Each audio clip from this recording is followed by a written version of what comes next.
Figure it out.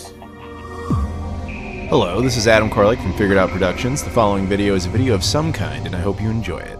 Hey everybody, it's Adam here. So what you're about to hear is my thoughts on Avengers Endgame, and it's full, total spoilers time. This was actually originally recorded for my monthly podcast, but it ended up being so much content that I thought, you know what, just let that be its own video, and I'm going to release it to all of you right here, right now, because I'm sure there's people who would love to talk about it. It's kind of a nice throwback. I haven't done like a full movie discussion video in quite some time, so I hope you enjoy it, because there's very little you can say about this movie without spoiling it, because the whole thing, as I'm sure a lot of you already know, is it's a big wrap up to the entirety of the MCU. Now, granted, the MCU will technically continue. In fact, it'll continue very soon. We'll get into that later. But it's still going to go on to future phases. But like this era with some of our early heroes and characters that we've been growing up with for over 10 years now are gone. They're not coming back, presumably and hopefully, to be honest with you. The title is very appropriate. It's what it's all been building to for a decade, and we're finally here to enjoy it, and I guess in a way mourn it. So let's get into this movie. Now, the most obvious film you had to see prior to seeing this one was Avengers Infinity War, which was really funny because the first time I saw this movie, I've seen it at this point in time, at the time I record this, I've seen the film twice. And the first time I saw it, I was in the theater, and there's this opening scene with Hawkeye and his family, and he's just showing his daughter like how to use bow and arrow, and then his wife is making food, over the picnic. They're setting stuff up, and he's just showing what he's doing during the events of Infinity War, which is he was under house arrest, like they mentioned. He didn't go anywhere. So his daughter shoots an arrow, and then she goes off, and then he starts to talk to the wife, and then can't find his daughter, then can't find his family, and then you realize as the audience what happened is they had been turned to dust. They'd been Thanos, right? So you get that. So then after that scene happens, you get the intro credits that does the whole Marvel intro. They did a little out of order there. Now, the first time I saw this movie, at that moment in time, right as the intro credits came up, this woman and her boyfriend, I guess, they were sitting next to me. And the woman leans over to the boyfriend. She goes, "I never saw the last one. What just happened? I don't get it." And I'm like, Jesus Christ. Like, who went into Endgame not seeing Infinity War? Like, yeah, good luck to you. Like, and I felt so bad for, I guess it was the boyfriend, because he just went like, oh, like he didn't know, or he just was like, "Are you serious right now?" Like it had just occurred to him. Like, so I felt bad for him, because I don't recall her ever asking him any other questions throughout the movie, but I'm sure that couldn't have been a fun car ride home where he has to explain, like, all right, this is why that was a thing, and blah, blah, blah. Like, that couldn't have been fun. Anyway, so you get the intro credits, and then you start into the movie, and yeah, so I want to do this movie a little bit scene by scene, but forgive me, like I said, I've only seen it twice, so doing an entire scene by scene breakdown of it would be kind of difficult. But I'm trying to think what happens next. Well, let's just skip around. You got we have certain sequences I remember. You have like Ant-Man suddenly reappearing in the van and being shot out there. Now, this is something I want to say that's kind of interesting. The real hero of this film, and nobody knows, I mean, I'm sure certain people have called this out before, but it's probably something you're not really meant to think about, is the idea that there's a rat that walks over a piece of equipment and it activates the car, and that shoots Ant-Man out of the car. And without that happening, the entire movie doesn't happen, which means that if you go back to Infinity War, there's a part where Doctor Strange is looking through all the possible futures, and he had to find one where a rat successfully walked over that and reactivated it for anything to work. And then just hope that's the one that played out. So, to be honest with you, I mean, we're going to have to get into nitpick territory, because for the most part, I absolutely loved this film. There's very few things in it I did not like. So all I can do is I'm going to sound like I'm complaining about stuff, but I'm really not. These are small ass potatoes and just like minor things I would have liked to have seen change, but they don't affect my score or anything like that.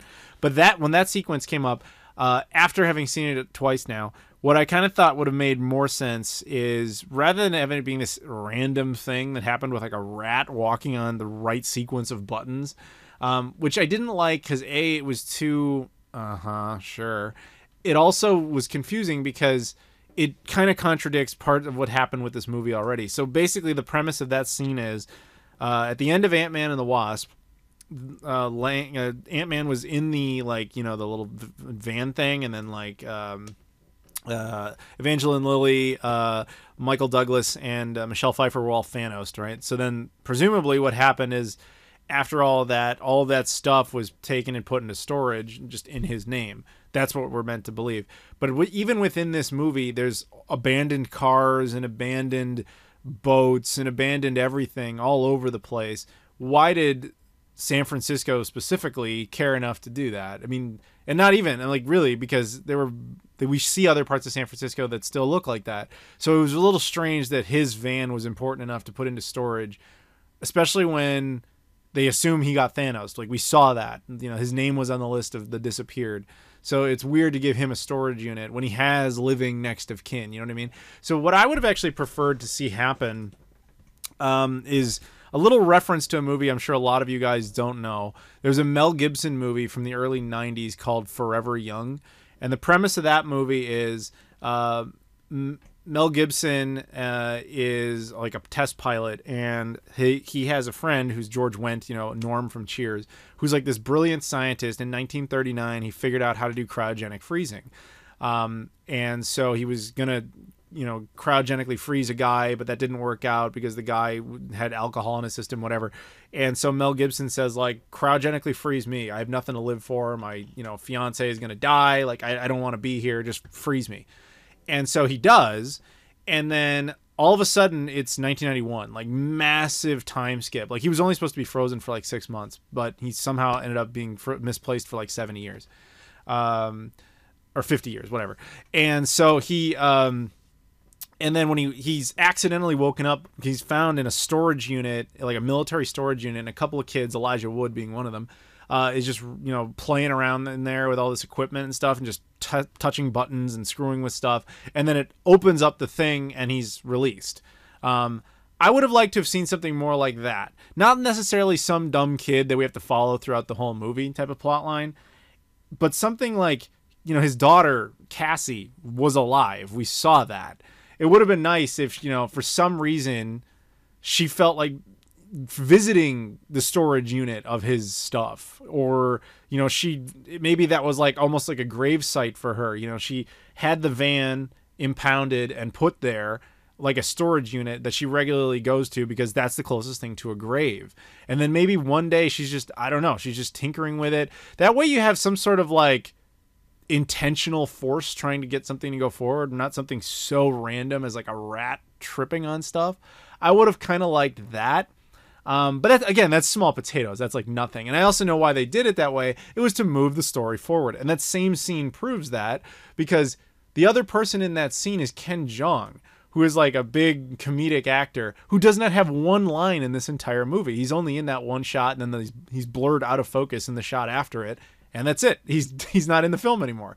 So the exact runtime of this movie being 3 hours tells me that's not an accident. They were told that's your ceiling, you can't go past it. So there's probably tons of deleted footage, and that's probably a sequence that they just had to speed up. We don't have time to establish that Cassie needed to do all this. Just have a rat walk over it, buttons on, and he's shot out. You're just doing it for efficiency. I get that. I'm telling you, the storyteller in me wants to see stuff like that. There's so many little things that I just, I want to talk about in this film. One of them that really was interesting to me is, so when you watch Infinity War, if you guys remember, the reaction to Infinity War was yeah, Thanos is the big baddie, but at the same time, you kind of see his point. You see where he's going with all this. You see why he's doing it, because he's not doing it out of hate. He's not doing it to be evil as the way he perceives it. He's doing it in the way he sees it, to be a hero, to do what is necessary for the way he thinks it's going to play out, which is, as he says it's a simple calculus. The resources are finite, and life goes unchecked. It wipes itself out. By doing what he intends to do, theoretically, you preserve life in the long run because it needs course correction. That's his logic, right? So he perceives himself as a hero, which could technically be accurate, and we'll get back to that in a little bit. But so in you should have seen some positives of his outcome. In this movie, they kind of act like everything he did was just evil. There was no good that came of it. And I only saw one acknowledgement, just one, that I can recall anyway, of any of the characters saying anything positive about what Thanos did. And it wasn't really intentional. It was just kind of a byproduct, which was there's a part where Captain America comes into the room after his little like that rehab type of meeting thing he was doing with people. I forget the support group meeting. After he comes back, he meets up with Natasha, and he tells her like, hey man, I saw like a pod of whales. It's like there's less boats, there's less fishermen out there, so there's more whales. That's a positive thing. I mean, Star Trek 4 taught us all that. That was happening. That was something that Thanos was trying to do, was trying to balance things out so that the dominant life forms have to tone it down a bit so that the other life forms can have more of a chance. And that's the only reference to that I noticed in the entire film of something good as a result of it. And I understand that they wanted you to have Thanos be the villain, but to me it felt like the struggle shouldn't just be undoing what he did and fighting him. It should also be understanding the choice he made and the consequences of it and the struggle therein. The other kind of reference to it is Tony's storyline with his daughter, as he's very clear about. He's like, look, we lost everything, but I gained a daughter, and that was important to me, and that's true. But there's no struggle there because they establish very quickly, like, hey, even if we succeed, it's just going to fast forward the timeline, so she'll be fine. So there's no like drama to that. What would be truly dramatic is if Tony had to struggle with the idea like, yeah, I could undo all of this, but then I lose my daughter. I lose when everyone else gains. You know what I mean? Like, that's a personal struggle. And then having characters have to deal with the moral implications of stuff like that, and having them deal with like, look, yes, we lost half of everything, but the bees are flourishing, the wildlife is flourishing, there is no starvation anymore amongst humans. Like, you know what I mean? Like, the whole point of what Thanos was trying to do. You can't just isolate what he did as like, oh, it's just bad, and it was only bad and no good came of it, because the reality is there would have been good that came of that. This version of Thanos that you end up in this movie ends up being a lot more just like, hey, I'm intentionally evil, which is, you had to one up him somehow, I guess, but whatever. So that being said, we're just going to jump around now that I can't really keep it straight anymore. So the thing I was talking about where I said Thanos might also be debatably good, you have to forgive me, I'm not as familiar with Avengers lore within comics. Most of it comes from movies and stuff like that. But so they established in this film, or they've established over the course of it, that Thor's hammer is only something that can be held by the worthy. So Thor was obviously the only one who could do it originally. Then what's his name? Vision proved himself by being able to wield it. In this film, Captain America wields it. But then I don't know if that applies to Stormbreaker, though. Stormbreaker is the axe made out of Groot's arm. Now, we didn't see anyone else try to wield it. So other than Captain America, who did successfully do it, but he also was the one who did the hammer as well. And he did it after he held the hammer. But there is one other being in this film that's able to wield Stormbreaker. Did you even notice? It was Thanos. Now, the question I have for you is, does that prove that Thanos was actually good by whatever definition that the hammer or axe has? Or does the hammer or axe, not the axe specifically, not have the same rules as the hammer? I honestly don't know. I'm actually asking because I really don't know. That's just a question. But if that's the case, let's say the rules are the same for the two. You have to argue that Thanos can't be that bad, even though you want to believe he is. You may not like his methods, but maybe you like the results, And that's more where the emotional tone of the struggle, I would have liked to have seen some of that. So there's that. I do like how Captain Marvel was not Superman. And I say that ironically to an extent because I love Superman. In fact, he was the best part of the Justice League movie, was him just coming in and kicking the crap out of what's generic cartoon character man, Steppenwolf or whatever. But that movie doesn't really matter. Like, it never really did. But I didn't want to see a version of this film where Captain Marvel just came in and like immediately destroyed Thanos, which was, it's funny because they kind of owned that at the beginning. Like what happens is all the characters are together and they're like, hey, let's just go kill Thanos. And then they do. They kill like that timeline Thanos with her help and, with Thor and everybody. They just kill him. But he has no, he can't do anything at that point. He's already destroyed the stones. It's over. Which was kind of interesting because they beat the crap out of him like immediately. Like he had no resistance or basically no resistance.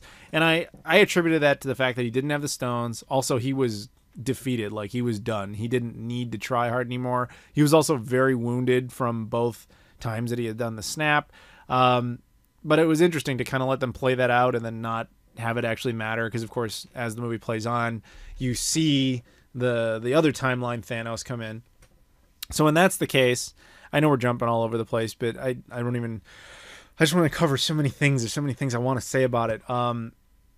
You see the eventual past Thanos come in to their timeline, and he doesn't have any Infinity Stones, and he's able to like kick the crap out of all of three of those Avengers, Captain America, Iron Man, and Thor. And I didn't like that part. I liked the fighting. I didn't like the logic, because this is the same guy who, when he even had just one Power Stone, was able to beat the living shit out of the Hulk. And then when he had all six, Thor could have beaten him at the end of Infinity War. And the only reason he didn't is he intentionally aimed for his chest so that he could make that little speech about, I told you, you'd die for that, when he should have aimed for the head and just killed him, which is why he feels all guilt-stricken in this film. So the way I went into that sequence was like, okay, Captain America could probably not realistically defeat even a no-gem Thanos. He just couldn't.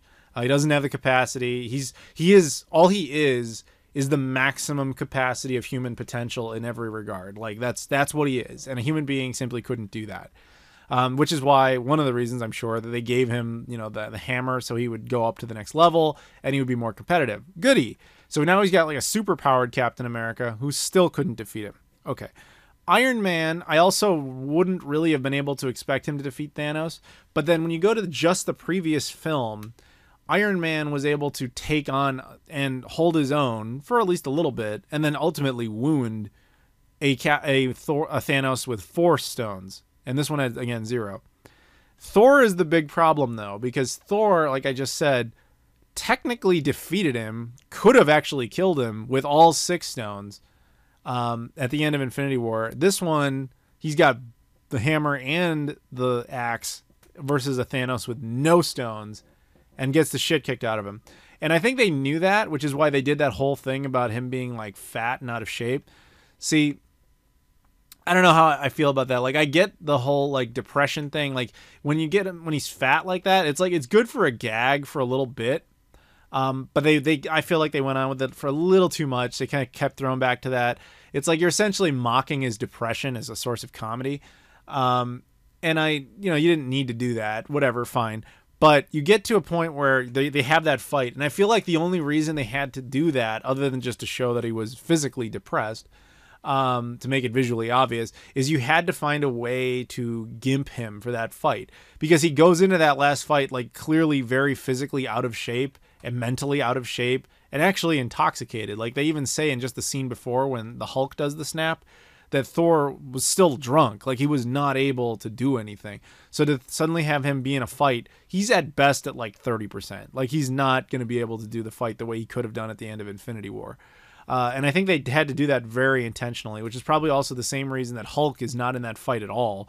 Like, yes, story-wise, it's because he hurt his arm and he's buried under a bunch of stuff. But it's a comic book movie. He could have theoretically used the other arm to throw all the shit off of him and then jump out and go punch Thanos in the face. But they didn't write it that way.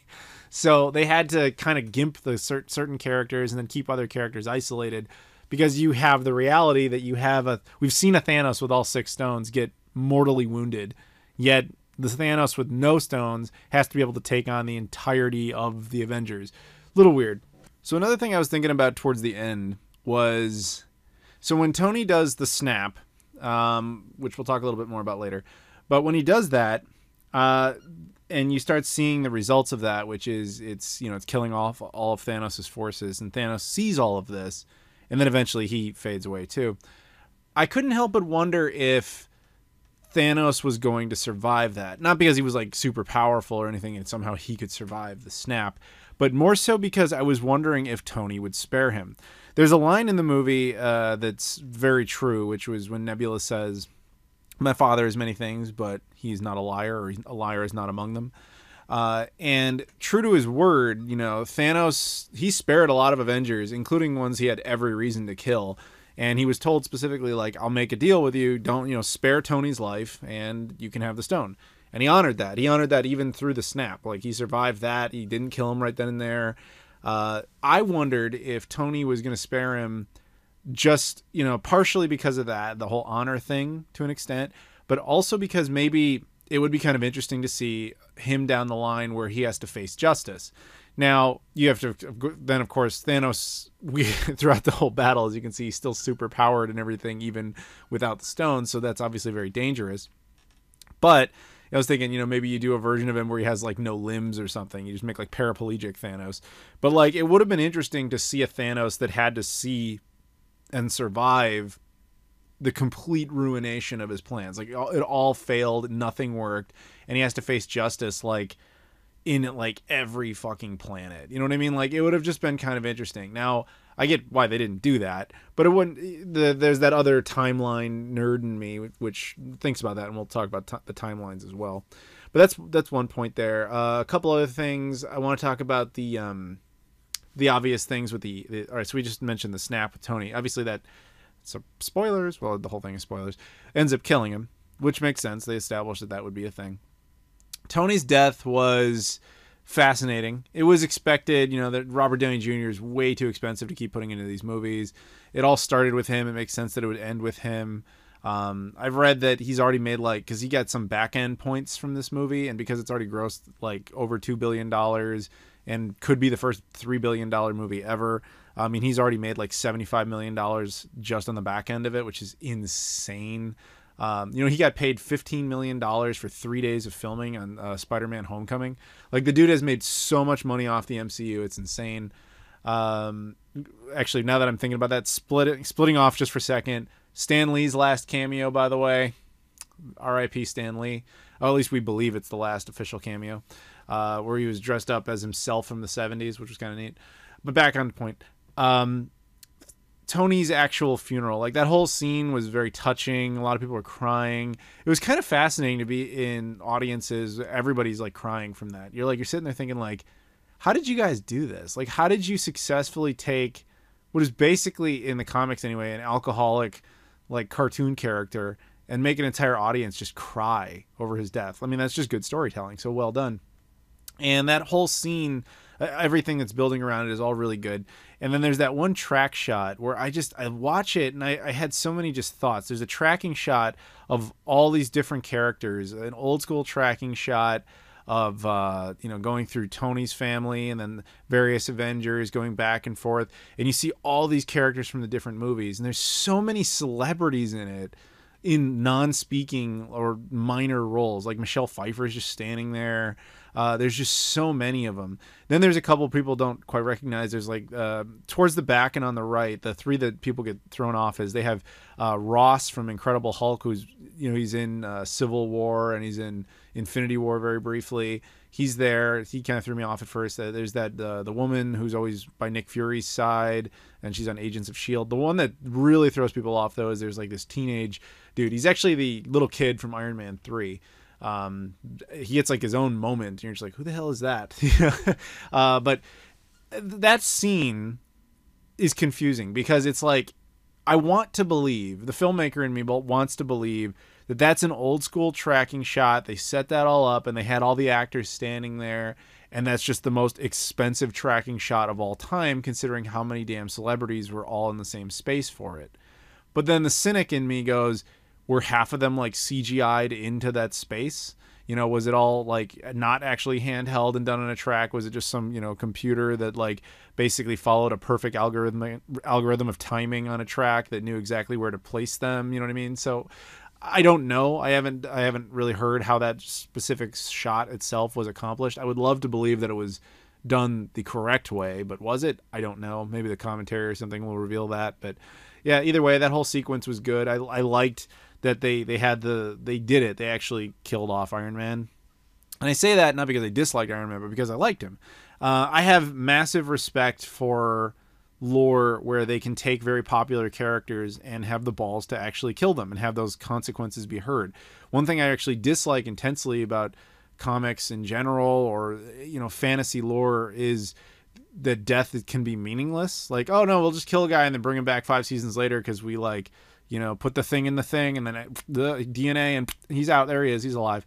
I don't like that. I think it's just piss poor storytelling that caves into a fan base, which gives me fears for Star Wars Episode 9, by the way.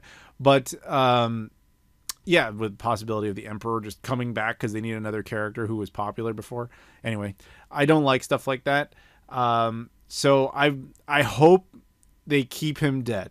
I like that your universe has consequences. And that's part of why I really like that it wasn't just a full reverse on the Thanos snap. You know, it had real consequences. And the other thing with that is Captain America's ending. Unfortunately, this one was not as good. The first time I saw this, I thought, oh, that makes sense. That's good. That's, you know, you give him, he's out. You know what I mean? You didn't kill him. He's just out of the game.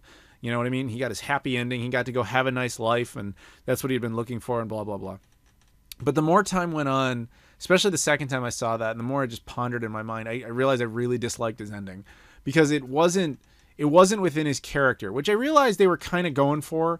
Like, Captain America was like swearing in this movie, and he was, you know, he was breaking more rules and stuff. He was starting to act out of character already, which that aspect of it I was okay with to an extent. But you have to think about it. Like, if he did successfully go back in time and do all that, then he had to witness all of these horrific things that he just openly ignored.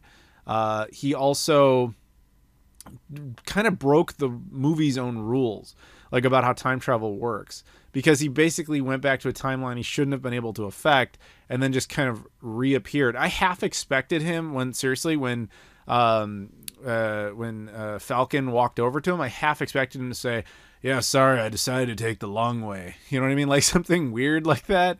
Because he shouldn't have been able to reappear in their timeline. That should not have worked by the rules established by the movie. So the only other thing you can be forced to conclude there is that off screen somewhere, you know, he finally time traveled back after he was just like really old. But then he didn't choose to appear in the right spot. You know what I mean? He didn't appear on the portal. So since he didn't do that, he never time traveled back. He just went the long way, which, again, should not have worked by that movie's rules. So I did not, the nerd in me really didn't like that. And that to me was a little bit universe breaking, because not only do you have that issue, you have the idea that he went back and he obviously screwed up the timeline because he wasn't meant to be with Peggy Carter. Like, that wasn't supposed to happen. So he also theoretically, we have to go back to the Future rules, which they say we're not supposed to listen to, but they broke their own rules by ignoring them.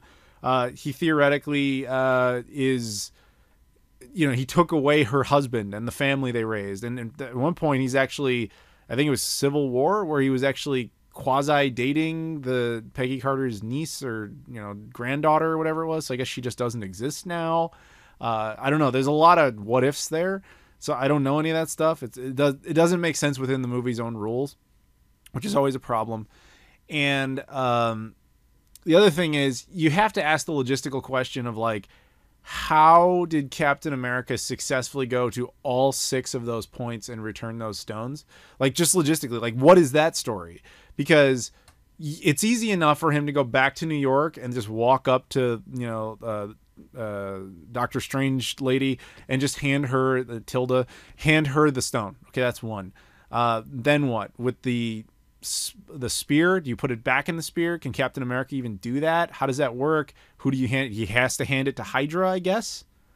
You know, then the Tesseract. Well, okay, I guess theoretically he can sneak back onto that base where his face is extremely well known, which also has to be the last one that he did, by the way. And he has to stick the thing in a thing. Okay. But he also has to do the ones that are borderline impossible. Like, how does he go to Asgard? Does he go find Natalie Portman and re-inject her with a stone without her looking? Like, how does that work? You know, what is that scene? Does he, he goes back to that planet? Does he find Peter Quill knocked out? Does he hope not to because now he's back in a world where Thanos exists again, by the way, and Thanos knows about him. Just keep that in mind. Thanos is going to be there. Thanos knows. So he has to go there and then put the stone back and I guess wake Peter up. I don't really know. Then he has to go fly a spaceship, by the way, because you remember time travel wasn't enough to get them over to Vormir. He had to fly a spaceship. So now I guess he's doing that too. And then he has to somehow unkill somebody. What does he do? Does he hang out with Red Skull? So Captain America has to meet Red Skull, everybody. That scene had to happen. And he's like, I guess I don't love you, Red Skull. Here's the soul stone. Put it in the hole, I guess. I don't know how that scene plays. I just don't know how that works. And then after he does all that, he comes back to 1970 and he goes out and hangs with Peggy Carter. He chose to do that one last. Something tells me that doesn't quite work.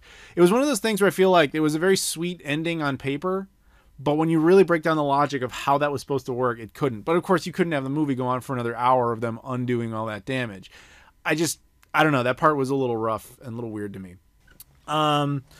Let's jump around. So you have all that time travel stuff. Now, this movie took a very interesting approach to time travel, didn't it? Because it basically said, look, every movie you've ever seen about time travel is bullshit. We're not going to honor the rules of any of those things. We're going to do our own thing, which is essentially not time travel. It's parallel dimensions. You might as well think of it like Rick and Morty logic. Like, you're just jumping into another dimension, taking stuff from it and bringing it back to your own. And then damned are the consequences basically to that other dimension. Now, to be fair, they kind of say that and they kind of don't. They do in the sense that they're like, hey, the Infinity Stones, if you take those out of another dimension, it's going to have serious effects. Whereas just about anything else, like they took Thor's hammer out of a timeline where Thor was about to go up against his own villain. That seems like it would have consequences.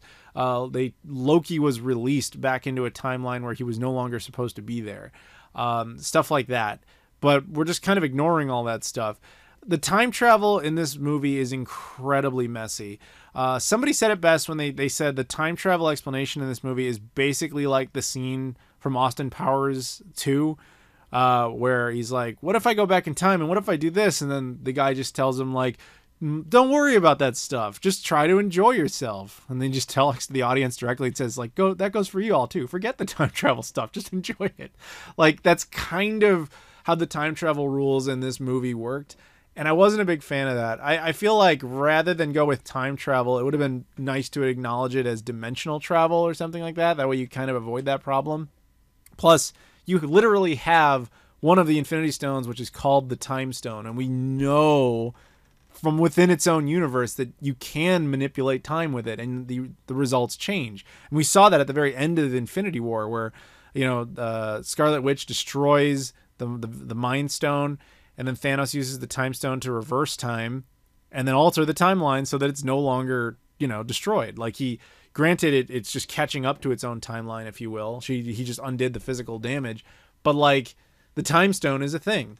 That's how time works here. So it just seems like the way they did it is just splitting. It's not creating, rewritten timelines. Which whatever, it just gets more confusing than anything else. But I do like the basic explanation of how it works, which is just, you go into the microverse and time works differently. And if you can control where you come out, boom. I was fine with that side of it. It's just the whole like cause and effect thing that, gets complicated and gets weird.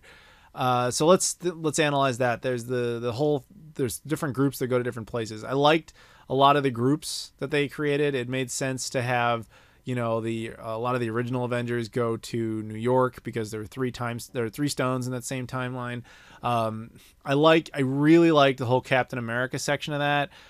Captain America swearing was, of course, kind of cool because he was very infamously against it. His whole Hail Hydra scene I thought was hysterical. Fighting himself, very, very funny. Enjoyed that. He's very successful in that mission. Of course, You know, one thing, a lot of people have said that this movie is, those sequences really remind them of Back to the Future 2.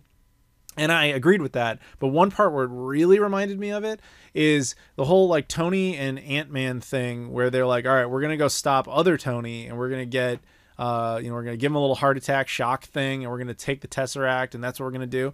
And so they're doing all that and then they successfully get it. And much like Marty did in Back to the Future 2, he successfully gets the almanac and then he gets stopped for a second. And what happens? He gets hit in the face by a door by his past self. That knocks him out and makes him lose the almanac. And then Biff gets it back. Kind of the same thing here, except Iron Man, knocks himself out, technically. The newer Iron Man knocks out past Iron Man. And then he's walking away with it, and he gets hit in the face with a door by the Hulk and knocks him over. Tesseract gets away. Who takes it? Loki. So it was just that whole little bit there, really Back to the Future 2. And then Loki vanishes.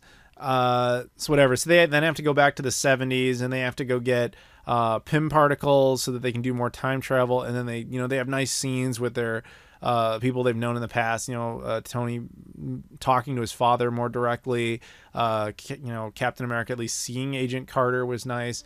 And actually, someone pointed this out to me that I thought was really fascinating. So at the end, you see Howard Stark get in the car with his butler, Jarvis. And the actor who plays him is the same actor who played him in the Agent Carter show, which would be the first time that any of the movies acknowledged the TV show's continuity as opposed to the other way around, which was kind of cool to me because I knew I recognized him and then I realized why. So that I thought was really good.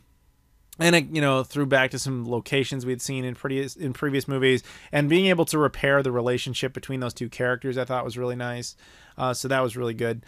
Then you look at Hulk having to get the time stone. That whole sequence was a little weird. I do like the idea that Tilda Swinton, sorry, I forgot her last name. She plays the person who is Doctor Strange before Doctor Strange is there. I forget what she's even called. But I like to see that she was actually doing stuff during the Battle of New York. Although her being in the New York sanctum or whatever it is at that specific time, I thought was a little coincidental for the movie's purposes. But I guess it works. I mean, it's technically under attack, so it's logical for her to go there because I thought she was always just at the main one or whatever it is, but whatever. So she's there, and then they have to have this conversation about like why he should give up the time stone, and then she does it, and she explains the only real paradoxical type of aspect of the movie, which is, look, if you take one of these stones out of the timeline and don't return it, then it's going to get all fucky. And so that's your big drama for the end. And I'll get back to that in a bit. But whatever, they get the stone, good. They're out of there with that one. They get the Mind Stone, and eventually get the other one. So then you have the other groups, which was, you have Thor going over to the dark, you're going back into Thor 2, The Dark World, which is not a movie too many of us expected to be so significant or revisited. That sequence was a little annoying because Thor himself was really like annoyingly out of character for that whole thing, which I didn't like. But whatever, he gets the job done. Rocket Raccoon was perfectly in character and did his thing. I did like that he had some more time with his mother, Renee Russo, and they were able to work out some stuff. That was cool. The other thing that was really weird about that sequence was that Natalie Portman was in it.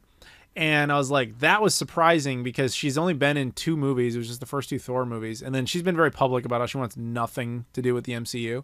And I was just like, how did they get her to do this? And the first time I saw it, I was just more shocked than anything. But then I watched it again and I realized, like, I think this is just deleted footage from Thor 2. Because really, you only have her in 2 shots. One is just a shot of her, like, part of her face, like, going in through a doorway. And then the other one is just her waking up. And then the only time you see her with another character, it's not, you never see her face. It's just her body. And it's a CGI cartoon, like rabbit thing. Well, raccoon going after her. You never see him successfully extract anything. And then I found out later I was right. It was actually just leftover footage from Thor 2 that they used. She didn't film anything for this movie, despite being credited. So she probably got paid a bunch of money for a movie for footage she shot like 5 or 6 years ago. So that's cool. It's good to be a successful Hollywood actor. But anyway, so that works. And then you have the stuff that eventually drives the plot forward, which is the Visions or the Mind Stone. I'm sorry, the Soul Stone with Scarlett Johansson's character and Jeremy Renner's character, Hawkeye, whatever. When they did that sequence, you knew going in one of them had to die, like because we saw the previous movie. So it's weird because it kind of deflated the tension from that scene a bit, and I don't know. It was almost like they just repeated that scene, but they were trying to repeat it in reverse rather than Gamora being thrown against her will. The two of them were having like a suicide off to try and save the other, which was, I mean, it's like the only other way you could do it. It was just kind of strange, and I know people have already pointed this out, but it's like they were kind of lucky that those two got paired for that mission because, like, if you took, who was the other team? The only team left over was Nebula and War Machine, whatever his name is, Don Cheadle. Imagine if those two had been sent on the Soul Stone mission. They don't love each other. They barely even know each other. How's that scene going to play out? So it was like, that was the movie doing self-fulfillment. Like they put him there because they knew it had to go that way, which kind of unfortunately relieves some of the tension in the storyline. But it is what it is. So as far as the scene plays out, like, yeah, Scarlett Johansson's character's death was, I can't say unexpected. It was just a matter of which one was going to die. I legit actually thought it was going to be Hawkeye who was actually going to die because he had been seeking it, and like the internet has been talking about how useless his character is forever, so it always kind of made sense that he would be the one to go. But at the same time, you look at her and you go, well, she got way more screen time in a lot of these movies, and she doesn't have any connections, and even if she survives this, like, her family is the Avengers as opposed to like having a more of a direct family, and you didn't have some scene of her opening up, like losing her family and then going nuts because of it. So yeah, in the end, it makes sense. I don't know. I feel like that sequence needed another rewrite. I just don't know what it would be. So then you go over to the last two, which is Nebula and, like I said, War Machine, Don Cheadle. Now, they're just the leftovers. Like, they had no real reason to be paired together other than they just needed the other two characters to go do something. Now, Nebula drives the plot forward in kind of a strange way, and Don Cheadle's just there because he's there. Because they needed somebody to punch Peter in the face, I guess. But whatever. So they get the thing, and then he travels back, but she can't because she gets locked into the network that I guess her other self is locked into. And I felt like that was a little strange because it was never established that she is like has some amazing Wi-Fi network that's connected to Thanos somewhere in there in any film. And if she had that, you'd think past Nebula would, or future Nebula would know about that and know that it's dangerous to be around in a time where Thanos is still around.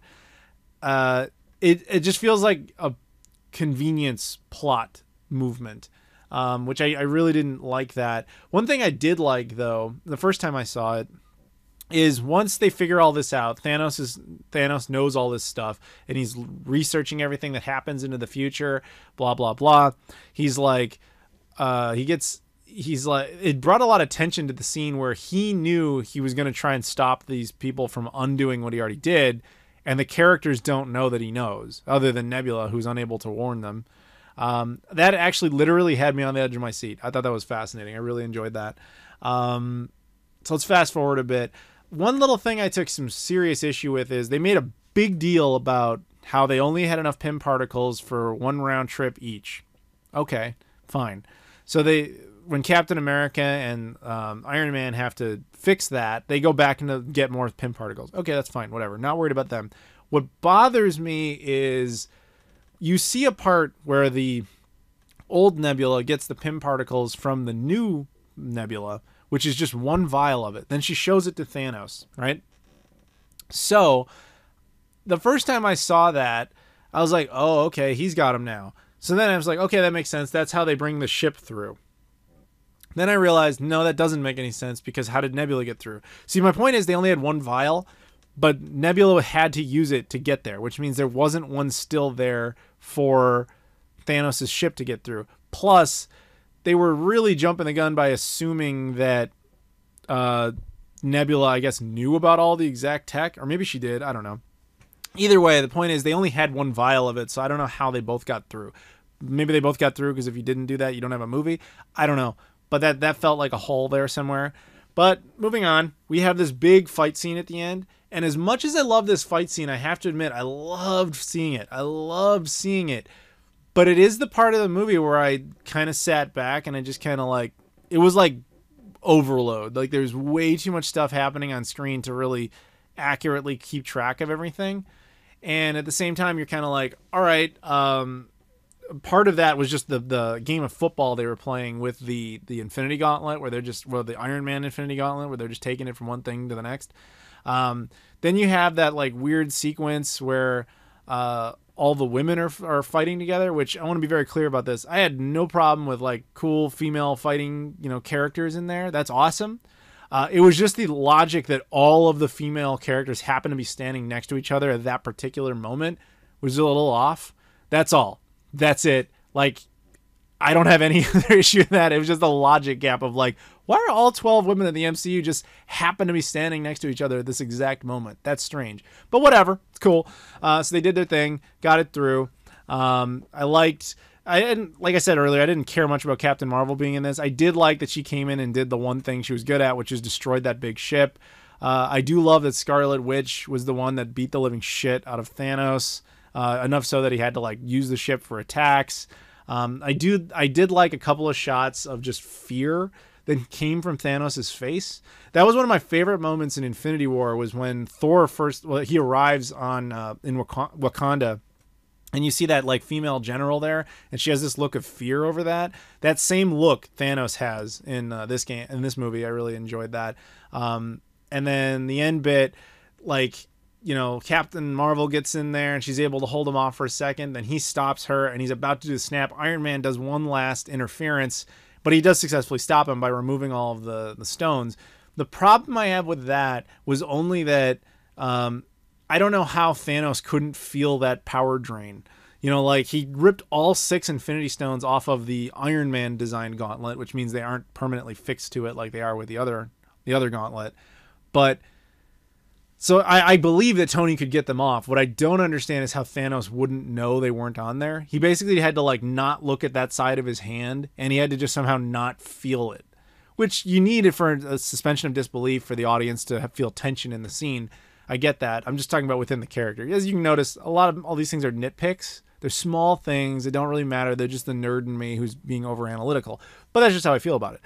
Anyway, so we've talked a lot about this fucking movie. I think we talked about it for like a half hour now, so I'm going to stop for that. But point is, really liked it. Go out and see it. I really enjoyed it. As long as you've seen all the other Marvel MCU stuff, you should have a really great time with it. Which leads us into our last subject, which will be much shorter here.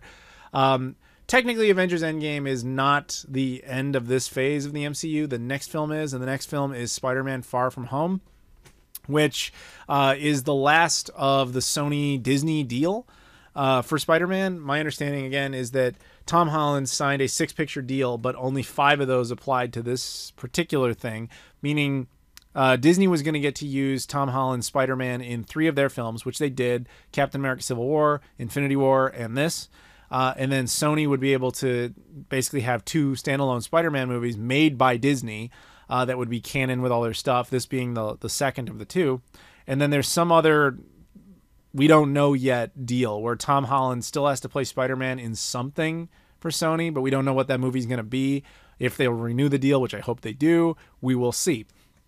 But because of that, the marketing of this movie is entirely controlled by Sony. And one thing they did that was shitty to a lot of people was they started putting trailers out for this like a long time ago, like well before Avengers Endgame was out.